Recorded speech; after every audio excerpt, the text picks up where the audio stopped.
Hello दोस्तों, कैसे हैं आप सब। उम्मीद है कि आप सब अच्छे स्वस्थ और मस्त होंगे और आप सबकी पढ़ाई बेहतरीन चल रही होगी। तो आज के इस वीडियो हम पढ़ेंगे प्रारंभिक गणित और रीजनिंग के टॉप 25 प्रश्नों को हम यहाँ पे डिस्कस करेंगे। चलिए शुरुआत करते हैं दोस्तों पहले प्रश्न से। तो पहला प्रश्न यहाँ पे है 0.36, 1.2, 4.8 का लघुत्तम समापवर्तक बताइए। हमें यहाँ सवाल दिया है दोस्तों, इसमें निकालना है लस। हमसे पूछ रहा है लस। लस को कहते हैं दोस्तों एलसीएम भी कहा जाता है। तो लस निकालने के लिए क्या करेंगे, यहाँ पे दशमलव दिया हुआ है तो सभी को पहले हम भिन्न में बदल लेते हैं। तो जैसा कि यहाँ पे 0.36 को हम भिन्न में बदलेंगे, कितना आएगा दोस्तों 36 बटा कितना आ जाएगा 100 आ जाएगा, 36/100। अब उसी प्रकार से हम क्या करेंगे, 1.2 को भिन्न में बदलेंगे। तो 1.2 को भिन्न में बदलेंगे दोस्तों तो आएगा 12 बटा कितना आ जाएगा 10 आ जाएगा।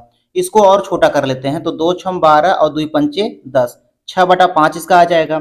फिर उसी तरह से हम 4.8 को भी बदल लेते हैं भिन्न में। तो 4.8 को भिन्न में बदलेंगे दोस्तों आएगा कितना 48/10। इसको भी छोटा कर लेते हैं तो ऊपर आएगा 24, नीचे आएगा कितना 5। तो इन सभी को छोटा करने पर आया दोस्तों, इसका मान आया 9/25, इस दूसरे का आया 6/5 और तीसरे कितना आ गया 24/5। अब हमें इसका क्या करना है, लस निकालना है। तो लस निकालने के लिए यहाँ पे हो गया भिन्नों का लस। तो भिन्नों का लस निकालने के लिए दोस्तों अंश का क्या कर देते हैं, लस निकाल लेते हैं और हर का क्या कर देते हैं, मस निकाल देते हैं। तो वो उसका राइट आंसर हो जाता है। तो जैसा कि यहाँ पे 9, 6, 24 का लस निकालेंगे कितना आएगा दोस्तों 72 आएगा, जैसा कि यहाँ पे लस निकला हुआ है। उसी प्रकार से दोस्तों यहाँ पे हर का 25, 5, 5 का अगर हम मस निकालेंगे दोस्तों तो कितना आएगा 5। इसको डिवाइड करेंगे तो कितना आएगा दोस्तों, डिवाइड करने पर आएगा 14.4। ये इसका राइट आंसर हो जाएगा। तो इन तीनों संख्याओं का लस कितना आया दोस्तों 14.4 आया, ये इसका राइट आंसर हो जाएगा। अगला प्रश्न देखेंगे दोस्तों, प्रश्न नंबर यहाँ पे दूसरा है। देखिए दोस्तों यहाँ पे कहता क्या है, वह छोटी से छोटी संख्या कौन सी है जिसे 14, 21, 28, 35 में से प्रत्येक से भाग देने पर प्रत्येक दशा में 5 शेष बचता है। इस टाइप का सवाल दोस्तों बहुत ही इंपॉर्टेंट होते हैं, क्योंकि प्राथमिक शिक्षक भर्ती में ऐसे सवाल बहुत पूछे जाते हैं। तो वह छोटी से छोटी संख्या पूछ रहा है दोस्तों, तो छोटी से छोटी संख्या निकालने के लिए हमें निकाला जाता है लस। जब भी छोटी से छोटी संख्या पूछे दोस्तों तो आप हमेशा निकालेंगे लस। तो यहाँ हम क्या करेंगे, सबसे पहले 14, 21, 28, 35 का हम क्या कर देंगे, लस निकाल देंगे। तो जैसा कि यहाँ पे तो लस निकालने पर कितना आएगा दोस्तों, इनका लस निकालने पर आएगा 420। तो जितना लस आएगा, जितना दोस्तों यहाँ पे लस आएगा उसमें हम क्या कर देंगे 5 जोड़ देंगे। तो लस आया दोस्तों 420 और 5 जोड़ देंगे, कितना हो जाएगा उत्तर 425 इसका राइट आंसर हो जाएगा। तो वह छोटी से छोटी संख्या कौन सी आई 425, तो 425 का राइट आंसर हो गया। अगला प्रश्न देखेंगे दोस्तों। अगला प्रश्न यहाँ पे कहता है, एक आयत की लंबाई में 10% की वृद्धि तथा चौड़ाई में 10% की कमी करने पर इसके क्षेत्रफल में कितने परसेंट की वृद्धि अथवा कमी होगी। तो जब भी दोस्तों इस टाइप का सवाल आए, पहले वृद्धि हो और बाद में कमी हो और संख्या जो है समान हो, तो इस स्थिति में हमेशा जो है कमी होती है दोस्तों। क्या होती है, इस स्थिति में हमेशा कमी होगी। और कमी कितने की होगी दोस्तों, कमी होगी हमेशा x²/100 की कमी होगी। तो x क्या है यहाँ पे, x जो यहाँ पे वैल्यू दिया है 10, तो हम यहाँ पे रख देंगे x की जगह क्या रखेंगे 10। तो 10 का स्क्वायर यहाँ कर लेंगे और बटा कितना है यहाँ पे 100। तो 10 का स्क्वायर होता है दोस्तों 100 और बटा नीचे बचा है कितना 100। इसको कैंसिल कर देंगे तो कितना आएगा 1। तो 1% की क्या होगी, कमी होगी, 1% की कमी होगी। तो 1% इसका राइट आंसर हो जाएगा दोस्तों। अगला प्रश्न देखते हैं दोस्तों। अगला प्रश्न यहाँ पे है, एक घड़ी में 8:20 हो रहा है, तो दर्पण में इसका प्रतिबिंब क्या होगा। एक घड़ी में 8:20 हो रहा है, तो दर्पण में इसका प्रतिबिंब क्या दिखाई देगा। देखिए दोस्तों, जब भी आपको घड़ी में कोई समय आपको दे दे और आपसे पूछे दर्पण में इसका प्रतिबिंब क्या दिखाई पड़ेगा, तो दर्पण में प्रतिबिंब दिखाई देने के लिए आप एक छोटा सा काम करेंगे। इसको जो भी समय दिया रहेगा उसको आप 11:60 से घटा देंगे, तो दर्पण में इसका प्रतिबिंब आपको पता चल जाएगा।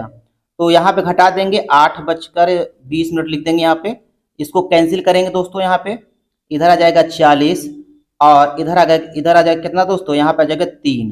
तो दर्पण में इसका प्रतिबिंब कितना बजेगा, तो दर्पण में इसका प्रतिबिंब आएगा 3:40 ऑप्शन बी इसका मैच कर रहा है। तो दर्पण में प्रतिबिंब पूछेगा दोस्तों तो हमेशा आप 11:60 से ही घटाएंगे। अगला प्रश्न देखते हैं दोस्तों। अगला प्रश्न यहाँ पे है, एक घड़ी में 2:20 हो रहा है। एक घड़ी में 2:20 हो रहा है, तो उसका जल प्रतिबिंब बताइए। तो जल प्रतिबिंब अब पूछ रहा है दोस्तों, तो जल प्रतिबिंब निकालने के लिए क्या करेंगे, या तो 6.5 से हम घटा देंगे, या तो 6.5 से घटा देंगे, या 18.5 से घटा देंगे, या तो 6.5 से घटाएंगे, या तो 18.5 से घटाएंगे। तो कौन सी स्थिति ऐसी होगी जिसमें हम 6.5 से घटाएंगे और जिसमें 18.5 से घटाएंगे, जब भी समय दोस्तों 6.5 से कम दिया रहे। जब भी समय 6.5 से कम दिया रहे तो हम 6.5 से घटाएंगे, और जब भी समय 6.5 से ज्यादा दिया रहे तो हम 18:30 से घटाएंगे। बस यही अंतर है, यही आपको ध्यान रखना है। तो यहाँ पे समय दिया है 2:20, तो हम घटाएंगे किससे दोस्तों, 6:30 से घटा देंगे, तो इसका जल प्रतिबिंब हमें पता चल जाएगा। तो चलिए घटाते हैं, यहाँ पे 6:30 को इसको घटा देंगे 2:20। तो यहाँ पे कितना आ जाएगा दोस्तों, इधर आएगा 10 और इधर आ जाएगा 4, तो 4:10। तो इसका जल प्रतिबिंब कितना दिखाई पड़ेगा दोस्तों, 4:10। तो ये इसका राइट आंसर हो जाएगा। चलिए दोस्तों अगला प्रश्न देखते हैं। अगला प्रश्न दोस्तों, एक घड़ी में 7:45 हो रहा है। एक घड़ी में 7:45 हो रहा है, तो उसका जल प्रतिबिंब बताइए। अब यहाँ देखिए दोस्तों 6.5 से ज्यादा यहाँ पे घड़ी में समय बज रहा है, तो हम यहाँ पे 18.5 से इसको घटाएंगे। तो यहाँ पे दिया है 7:45 हो रहा है, जल प्रतिबिंब पूछ रहा है, तो 6.5 से इसका मान ज्यादा है, तो इस सवाल में हम 18.5 से इसको क्या करेंगे, घटा देंगे। तो 7 यहाँ पे 45 है दोस्तों, इसको घटा देंगे कि तो कितना आ जाएगा, यहाँ पे इधर बचेगा यहाँ 45 और इधर बच जाएगा कितना 10।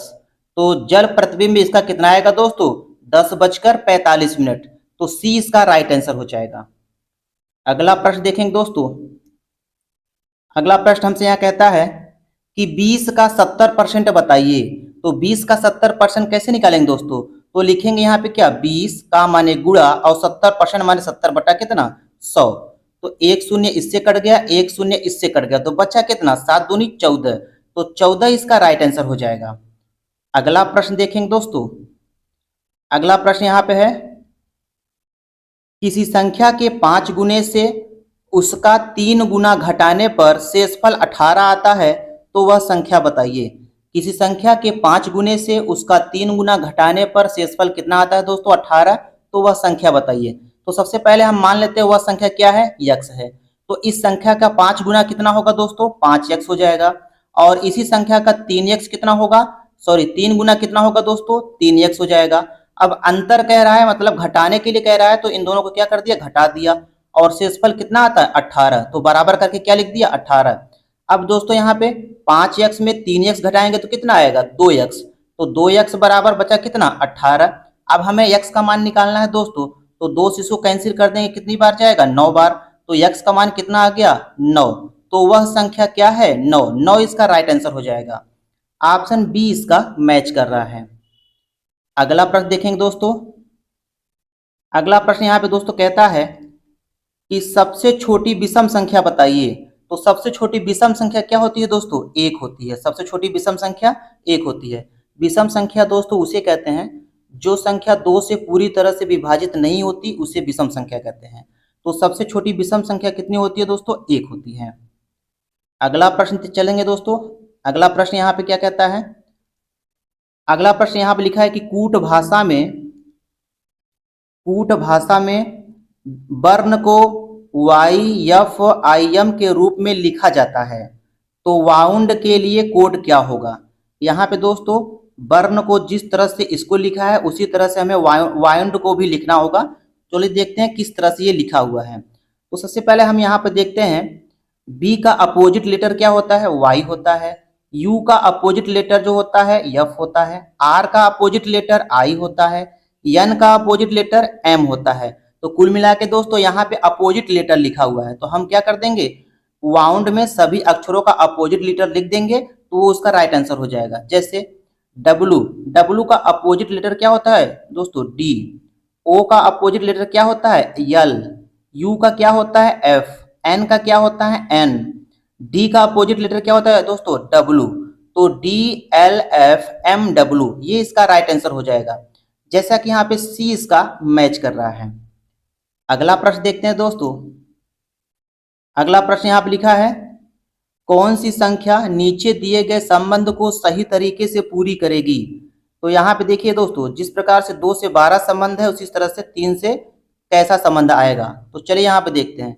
यदि हम यहाँ पे करते हैं दोस्तों 2 छम 12, तो उसी प्रकार से तिरछा कितना हो जाएगा? 18। तो 18 तो ऑप्शन में नहीं है, तो ये इसमें तरीका नहीं लगेगा। अगला तरीका यहाँ पे देखते हैं। यदि हम क्या कर देते हैं दोस्तों, यदि हम इसी संख्या 2 का क्या कर दें, एक बार घन कर दें और फिर एक बार स्क्वायर कर दें और दोनों को जोड़ दें तो कितना आएगा दोस्तों? 12 आएगा।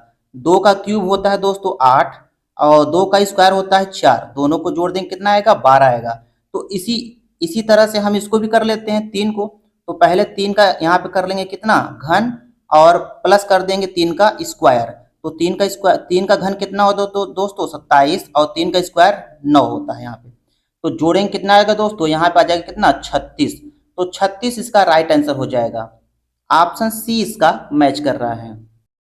अगला प्रश्न देखते हैं दोस्तों। यहाँ पे कथन निष्कर्ष वाला सवाल है। कथन दिया हुआ है, सभी गाड़ियां चमगादड़ हैं और सभी गायें चमगादड़ हैं। तो इसका यहाँ पे निष्कर्ष दिया हुआ है। तो सबसे पहले हम इसका डायग्राम बना लेते हैं, तभी समझ में आएगा। यहाँ पे कहता है कि सभी गाड़ियां, तो यहाँ पे जी गाड़ी को हम मान लेते हैं दोस्तों, यहाँ पे जी। सभी गाड़ियां क्या हैं? चमगादड़ हैं। तो इसको हम लिख देते हैं चमगादड़। और क्या कहता है? सभी गायें चमगादड़ हैं। सभी गायें भी क्या हैं? चमगादड़ हैं। ये सभी गायें क्या हैं? चमगादड़ हैं। तो चमगादड़ के अंतर्गत ही क्या आएंगे? गायें भी आएंगी, और चमगादड़ के अंदर क्या आएंगे दोस्तों? गाड़ियां भी आएंगी। अब निष्कर्ष में देखते हैं क्या पूछता है। सभी गाड़ियां गायें हैं। सभी गाड़ियां गायें हैं। तो हमसे कहता है कि क्या सभी गाड़ियां जो है वो गायें हैं? गलत है ये। तो पहला निष्कर्ष इसमें जो है गलत है। दूसरा कहता है सभी गायें गाड़ियां हैं। सभी गायें गाड़ियां हैं, ऐसे पूछ रहा है उल्टा, सभी गायें गाड़ियां हैं। तो ये भी तो कथन गलत है। अब देखते हैं दोस्तों, इसमें पहला और दूसरा दोनों कथन गलत है, तो कौन सा सही होगा? ना तो निष्कर्ष 1 और ना ही निष्कर्ष 2 अनुसरण करता है। तो ऑप्शन सी इसका राइट आंसर हो जाएगा। अगला प्रश्न देखेंगे दोस्तों। अगला प्रश्न है, 60 डिग्री को रेडियन में बदलना है दोस्तों हमें। कोई भी कोण हो दोस्तों, उसको रेडियन में हमें कैसे बदल लेंगे? चलिए यहाँ पे देखते हैं। 60 अंश को रेडियन में बदलना है, तो रेडियन में बदलने के लिए दोस्तों, किसी भी कोण को रेडियन में बदलने के लिए पाई बटा 180 से गुणा कर देते हैं। पाई बटा 180 से गुणा कर देते हैं। तो चलिए यहाँ पे देखेंगे, 60 गुणते पाई बटा 180 लिख लेंगे। तो 60 से जो काट देंगे दोस्तों, यहाँ पे जाएगा 3 बार। तो इसका राइट आंसर आएगा कितना दोस्तों? पाई बटा 3। तो पाई बटा 3 इसका क्या हो जाएगा? राइट आंसर हो जाएगा। अगला प्रश्न देखेंगे दोस्तों। अगला प्रश्न है, अब यदि दोस्तों आपसे कहे पाई को कोण में बदलना हो तो क्या करेंगे? उसी का उल्टा नियम लगाएंगे। अब क्या करेंगे? यदि पाई से कोण में बदलना हो तो हम क्या करेंगे दोस्तों? 180 बटा पाई से गुणा करेंगे इसमें। अब इसमें कितने गुणा करेंगे दोस्तों? 180 बटा पाई से गुणा करेंगे। तो चलिए यहाँ पे देखते हैं। यहाँ पे दिया है 2 पाई बटा 3 गुणते, हमें कोण में बदलना है दोस्तों, तो 180 बटा पाई से गुणा कर देंगे। तो पाई से पाई कैंसिल हो जाएगा, 3 से काटेंगे ये जाएगा 60 बार, तो 60 दूना 120। तो 120 इसका राइट आंसर हो जाएगा। अगला प्रश्न देखते हैं दोस्तों। अगला प्रश्न दोस्तों यहाँ पे है, कहता है कि 2 लगातार अभाज्य संख्याओं का योगफल कितना होता है? 2 लगातार अभाज्य संख्याओं का योगफल कितना होगा? तो जैसे कि दोस्तों हम मान लेते हैं, पहली अभाज्य संख्या 2 है और उसके आगे जो अभाज्य संख्या आती है वो कौन सी होती है? 3। तो 2 लगातार अभाज्य संख्या हम यहाँ पे ले लिए। अब इसका योगफल कितना आएगा दोस्तों? कितना आएगा यहाँ पे? 5 आएगा। तो 5 इसका राइट आंसर हो जाएगा। ऑप्शन ए इसका मैच कर रहा है। अगला प्रश्न है दोस्तों, यहाँ पे कहता है 30% के बट्टे पर 30% के बट्टे पर किसी वस्तु का विक्रय मूल्य 4200 है, तो बताइए कि सिर्फ 20% बट्टे पर इसका विक्रय मूल्य क्या होगा? बट्टा माने होता है दोस्तों छूट। तो पहले क्या कहता था, यदि 30% हम छूट दिए हैं तब हम कितने में बेचते थे उसको, 4,200 रुपया में। अब हम क्या कर रहे हैं, अब यहाँ पे 20% अगर बट्टा दे दे तब विक्रय मूल्य कितना होगा। तो दोस्तों कैसे लगाएंगे यहाँ पे, देखिएगा। सबसे पहले यहाँ पे ये नया विक्रय मूल्य बराबर हो जाएगा पुराना विक्रय मूल्य, छोटे कोष्टक में 100 माइनस वाई और बटे 100 माइनस यक्स। ये सूत्र लगा देंगे तो दोस्तों आंसर आ जाएगा। तो यहाँ पे यक्स वाई क्या है दोस्तों, यक्स जो है यहाँ पे पहला मान है 30%, वाई जो है यहाँ पे दूसरा मान है 20%, और पी जो है आपका पुराना विक्रय मूल्य है। तो चलिए इसी का मान रखते हैं। तो पी की जगह रखेंगे दोस्तों 4,200, और यहाँ पे वाई की जगह रख दिया हमने क्या 20, और यक्स की जगह क्या रख दिया दोस्तों 30 रख दिया। अब इसको हल कर लेंगे तो कितना आएगा, 4,800 रुपया आएगा। तो 20% बट्टे पर इसका विक्रय मूल्य कितना होगा दोस्तों, 4,800 रुपया होगा। तो ये हो गया इसका राइट आंसर। अगला प्रश्न देखते हैं दोस्तों। अगला प्रश्न है यहाँ पे, यदि दोस्तों कहे x% तथा y% के दो क्रमिक बट्टों का समतुल्य बट्टा कितना होगा। x% तथा y% के दो क्रमिक बट्टों का समतुल्य बट्टा कितना होगा। तो सूत्र लगा देंगे दोस्तों, x plus Y minus X Y बटे 100। जैसा कि इसके हिसाब से सवाल यहाँ पे हम एक ले लिए हैं दोस्तों, देखिएगा यहाँ पे 10% तथा 20% के दो क्रमिक बट्टों का समतुल्य बट्टा बताइए। तो यहाँ पे ये x का मान हो जाएगा 10% और y का मान हो गया कितना दोस्तों 20% हो जाएगा। तो इसी सूत्र में रख लेंगे यहाँ पे। तो यहाँ पे हो जाएगा 10 प्लस 20 माइनस 10 गुणित 20 और बटे में कितना 100। इसको हल कर लेंगे दोस्तों कितना आ जाएगा 28%। तो 10% और 20% के दो क्रमिक बट्टों का समतुल्य बट्टा कितना आया दोस्तों 28%। ये इसका राइट आंसर हो जाएगा। अगला प्रश्न देखेंगे दोस्तों। अब यहाँ पे दो क्रमिक बट्टा था, अब यहाँ पे तीन क्रमिक बट्टा वाला सवाल देखेंगे दोस्तों। जैसे कि x% y% तथा z% के तीन क्रमिक बट्टों का समतुल्य बट्टा क्या होगा। तो जब तीन क्रमिक बट्टों का समतुल्य बट्टा पूछे दोस्तों तो सूत्र लगाएंगे, समतुल्य बट्टा बराबर 100 माइनस करेंगे फिर 100 गुणते, यहाँ क्या करेंगे एक बार 100 से घटा देंगे x को, फिर एक बार 100 से घटा देंगे y को, फिर एक बार 100 से घटा देंगे किसको z से, और सब में नीचे 100 से भाग कर देंगे। तो ये इसका जो है शॉर्ट ट्रिक है दोस्तों। चलिए इस टाइप का सवाल करते हैं। यहाँ पे दिया है दोस्तों 10%, 20% तथा 30% के तीन क्रमिक बट्टों का समतुल्य बट्टा बताइए। तो क्या करेंगे दोस्तों, ये 10% हो गया, ये x का मान हो गया, ये y का मान हो गया, ये z का मान हो गया। अब हम क्या करेंगे, इसी सूत्र में तीनों का मान रख लेंगे और हल कर लेंगे। जैसा कि दोस्तों चलिए यहाँ पे मान रखते हैं। यहाँ पे x का मान रख दिया दोस्तों कितना 10, फिर इसमें यहाँ क्या रख दिया y का मान, फिर इसमें रख दिया यहाँ पे z का मान। अब इसको हल कर लेंगे दोस्तों, तो हल करने पर आएगा यहाँ पे कितना 49.6%। 49.6% इसका राइट आंसर हो जाएगा। अगला प्रश्न है दोस्तों, यहाँ पे दिया हुआ है कि किसी वस्तु का अंकित मूल्य 3,000 रुपया है।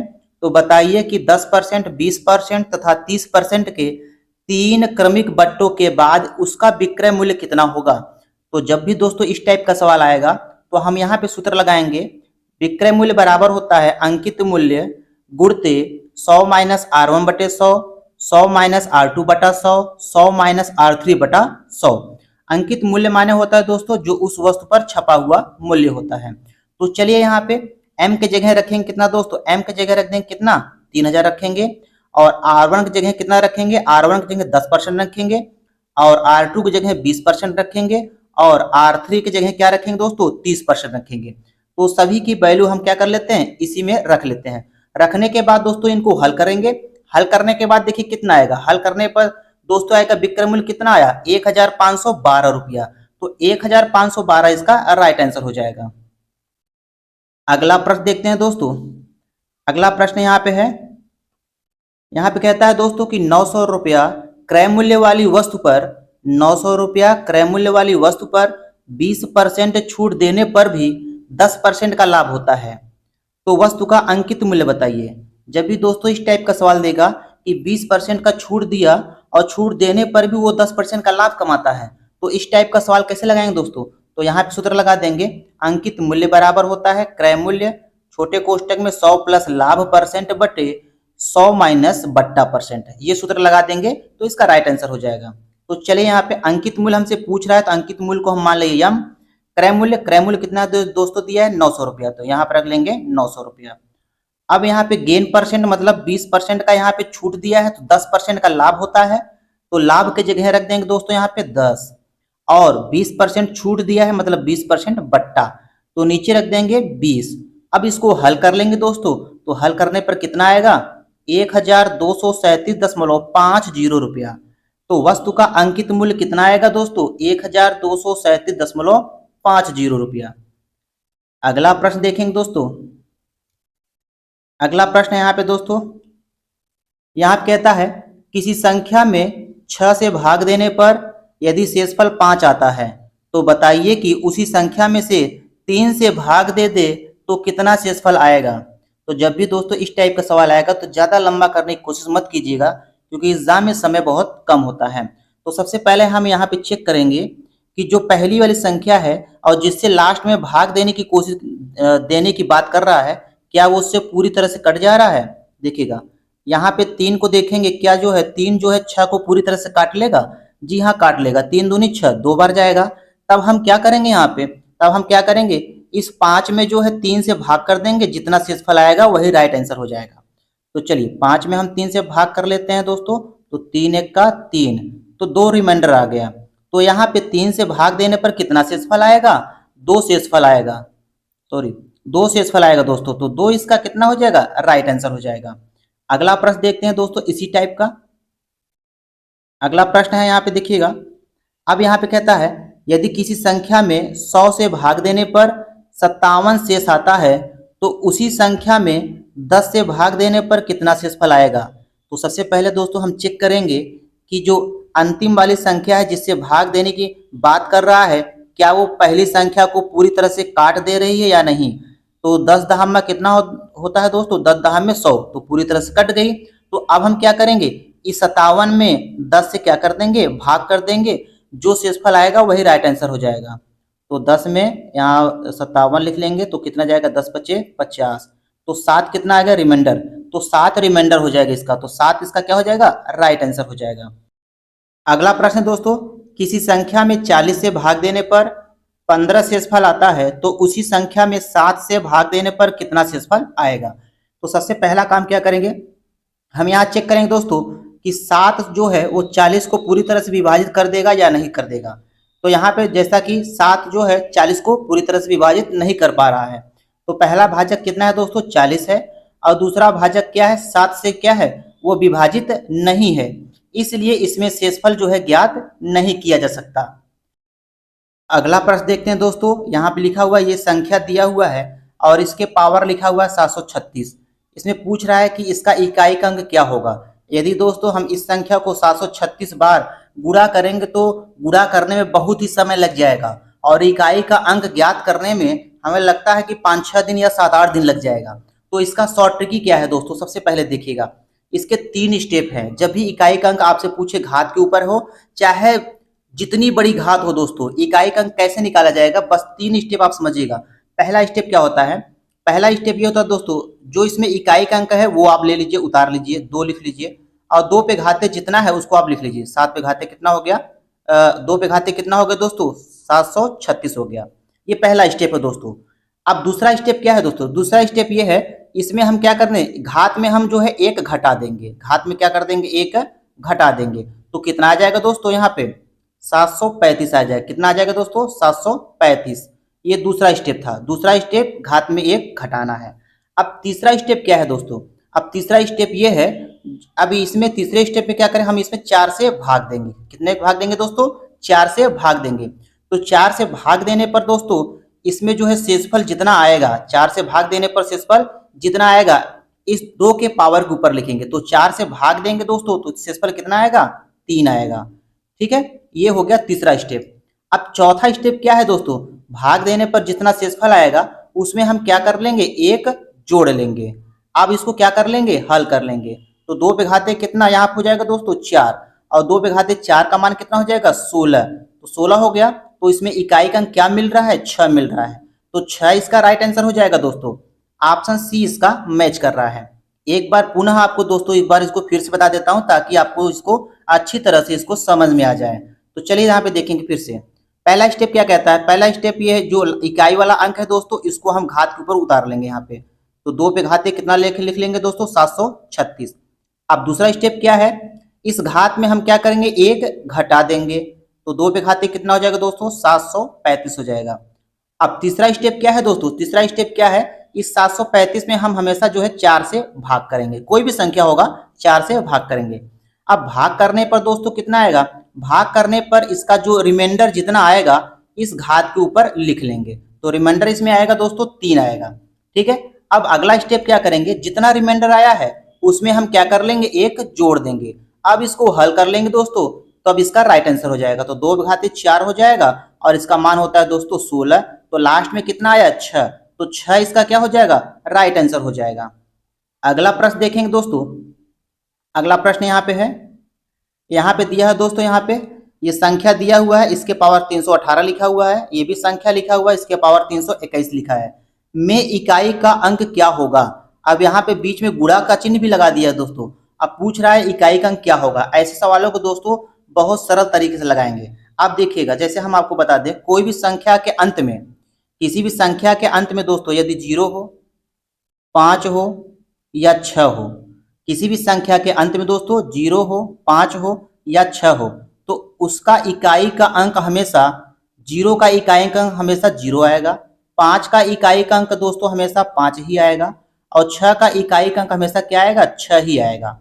तो इसको ज़्यादा लगाने की जरूरत नहीं है, बस आप इसका नियम याद रख लीजिए। किसी संख्या के अंत में अगर 0 है तो इकाई का अंक 0, अंत में 5 है तो इकाई का अंक 5, अंत में 6 है तो इकाई का अंक कितना आएगा दोस्तों, 6 आएगा।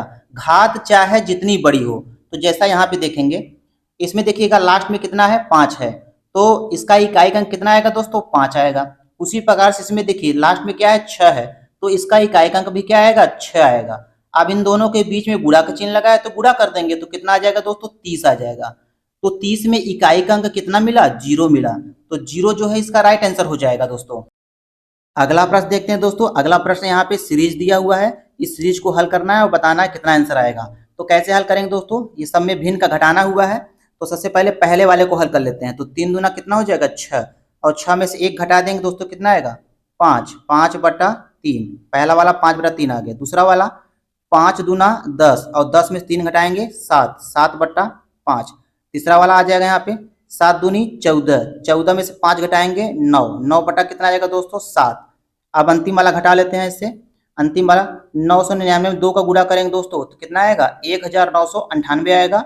और 1998 में 997 घटाएंगे दोस्तों, तो ये आ जाएगा 1001 आ जाएगा। और बट्टे कितना बचेगा, 999। अब यहाँ पे हम देखते हैं कि सीरीज कट कैसी रही है।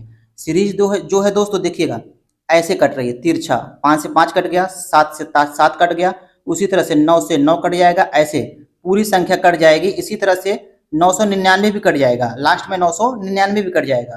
तो ऊपर बचा क्या दोस्तों, ऊपर बचा 1001 और बटे नीचे देखिए यहाँ पे 3 बचा है, यहाँ पे क्या बचा है, 3, तो यहाँ लिख देंगे 3। तो इसका राइट आंसर क्या हो जाएगा दोस्तों, 1001/3।